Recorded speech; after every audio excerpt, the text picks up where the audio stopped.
Everyone. So, I am a librarian, and we librarians love Batgirl because she's one of us.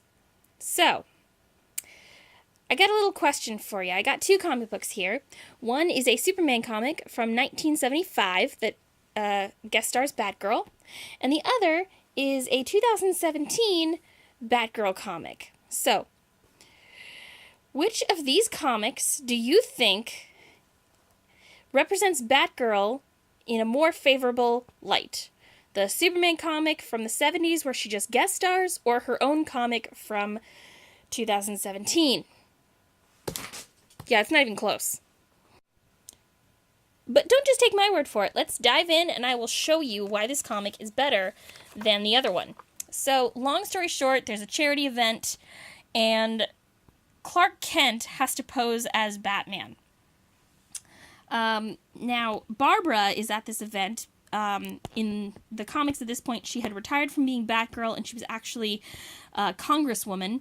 So she's at the event for, political reasons, and she wants to catch up with Batman, catch up on old times.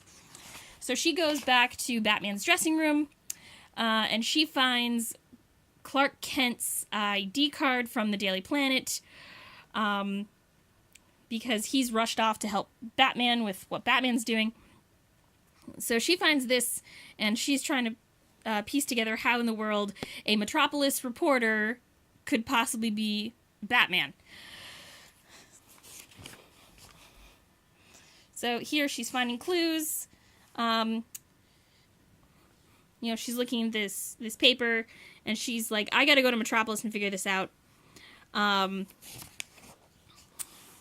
So she goes to the Daily Planet building. Again, reporter following up on clues. She goes to the Daily Planet building and she asks for Clark Kent. And Steve Lombard tries to hit on her. Asking her, like, oh, why do you want a little dweeb like Clark Kent? Well, maybe I think he's cute. Now, if you'll excuse me. Hold it, Sunset. I didn't catch your name. My friends call me Babs, but you can call me Congresswoman Gordon. This is why I love Batgirl. Here, she faces adversity, she deals with it, and she just walks away. This is how you portray a strong female character. Even when she is straight up sexually harassed, well, I wouldn't really call this sexually harassed. He's basically just a jerk who's trying to hit on her. But even when she's facing this unwanted attention, she just deals with it and she walks away. So she goes and talks to Clark Kent, and he confesses that he stood in for Batman for reasons, and she's like, well, why would Batman think to ask you? Wah, wah. So she's still not satisfied with all of this, but then, of course, we've got more danger, and Clark has to quickly run off and change into Superman and go deal with it. But Batgirl realizes that he's actually headed the wrong direction, and she starts following this other thing. So she figures out it's in these buildings, not at the pier where he thinks it is. So she dives off, and Superman's like, wait, that's Batgirl. Uh-oh, oh shit, I'm wrong. And she busts in, they bust in, save the day, blah, blah, blah. And it ends with Clark Kent revealing that he was posing as a hero for the day, and Lois and Barbara are chatting about how this doesn't quite seem to answer all of their questions.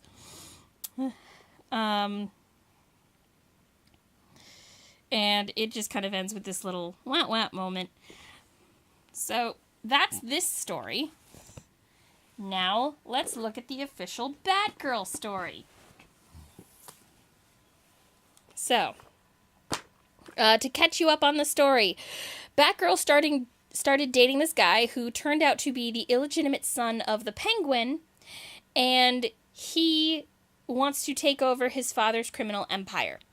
So, Batgirl crashes in before he can do anything to Penguin, and what happens? His nefarious plan. He's used social media to brainwash people. They're under complete mind control, so he makes them do whatever he wants. And are you ready? My lamp fell over. All right. So he's used social media to brainwash people. And his brilliant plan is a flash mob. I'm gonna let that sink in. It's a flash mob. Now, eventually he does use them to attack, and Batgirl runs around and grabs him, and she's grabbing Penguin, basically saying that he needs to he needs to help her stop him because, you know, he's his son and he's partially responsible for this. You know, if you'd been a better dad, blah blah blah. And okay, this will be fun. This will be fun. Are you ready? This will be fun. So his tie snaps off, and Batgirl realizes it's a clip-on. Okay, so the Penguin wears a clip-on tie. Insert your own quip on why Penguin is wearing a clip-on tie. Insert your own quip here. I guarantee you, whatever you come up with, it will be better than what is written on the page. Okay, you ready? You ready? You have your quip? Here's what's written on the page. If I won't even tie my own tie, what makes you think I'll help discipline that upstart punk? This is written in a comic. Not even a quip about Batman grabbing his tie to him anytime. Like, come on. Alright, anyway. So, he's used social media to shame both Batgirl and Penguin so that the normal citizenry now doesn't trust Batgirl because they think she's in league with Penguin, and the criminal underworld doesn't trust Penguin because they think he's in league with Batgirl. Why anyone believes this, I don't know. He somehow thinks that because he's shamed them, that both respective citizenries of Burnside will turn to him. Why, I don't know. I guess this is the Hillary Clinton method of winning politics. Anyway, so Batgirl gets up onto this bridge to try to think of a plan, because she realizes that as long as he has connections to Wi-Fi, he'll be able to control the people in the area. So she gets the idea of tricking him into getting into a park. So he's at the town square giving his little speech, and suddenly this guy on a motorcycle pulls up. Now, earlier in this storyline, he had seen Barbara go off with Dick Grayson on a motorcycle. So that's who he thinks this is. And he's like, you stole my girlfriend. So he goes, and he's after this guy. And of course, it's really Barbara, and she's tricked him into the park with this chase. So now he can't control the people. So she gives him a swift kick to the chest, which completely crushes his electronics. They explode. So this is 100% Batgirl's fault. 100% Batgirl's fault. I mean, look, he's not even, like, taking a swing at her. He's totally ready to surrender at this point. But she kicks him anyway, because patriarchy, I guess. And he's frying. So she says, don't worry, I have a fire extinguisher. Fire extinguisher? This is electronic misfiring. So anyway, she shoots him with a fire extinguisher, which is just going to make the whole thing worse. But that's what she does. And then we get the wrap-up. Okay. I'm going to read just one page to show you how obnoxious Batgirl's friends are. I'm so glad you moved back in. I really missed your espresso machine. My failed relationship is your gain. And, psst, look whose relationship is going strong. Alyssa, Joe, you came. Can I get you a drink? Oh, thanks, sweetie, but we're not drinking right now. We found a new doctor who gets us, and we're moving forward with the baby making. I'm so happy to hear that. You two give me hope for, the human race. Oh, thanks, Tipsy Babs. So how are you? Still dating that Vic Form guy? No. Talk about a messy breakup. So, yes, much as people love to talk about representation, the fact is this female feminist writer was massively outstripped by feminism by Elliot Megan,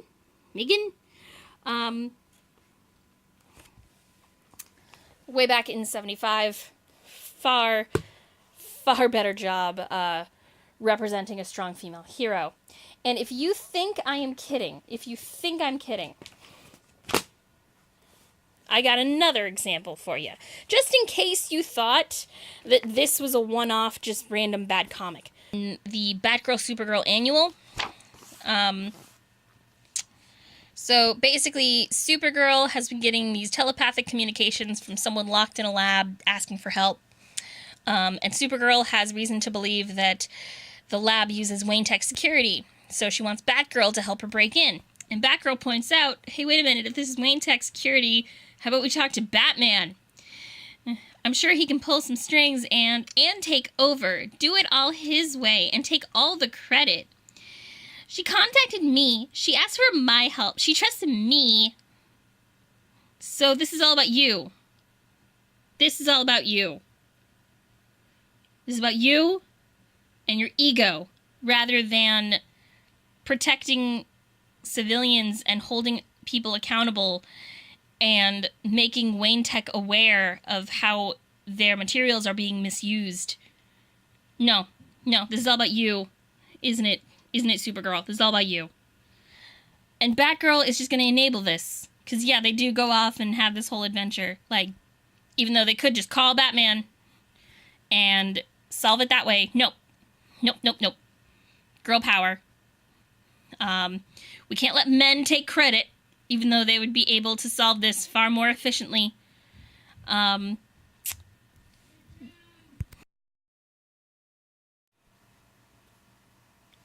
Of course, Rebirth number 6 has one of the worst character assassinations in everything that I've read from Batgirl. As you can see, our villain is Poison Ivy, and no, they don't do her justice. So, basically, Barbara is on a plane, blah, blah, blah, and suddenly something comes up.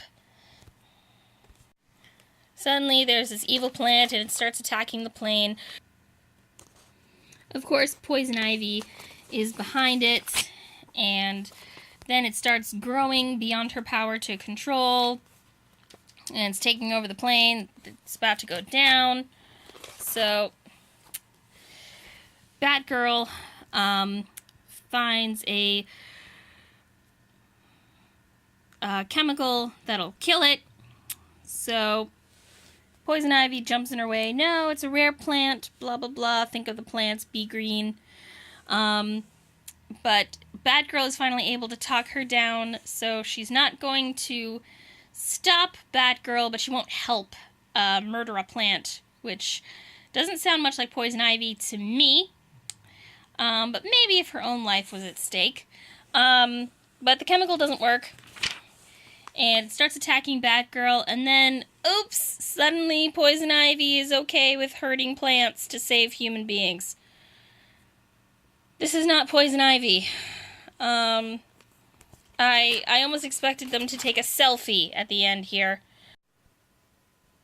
That's really all I have to say about this issue. So, alright, this is going to go away and be put in my long box. And this is going to be put away too.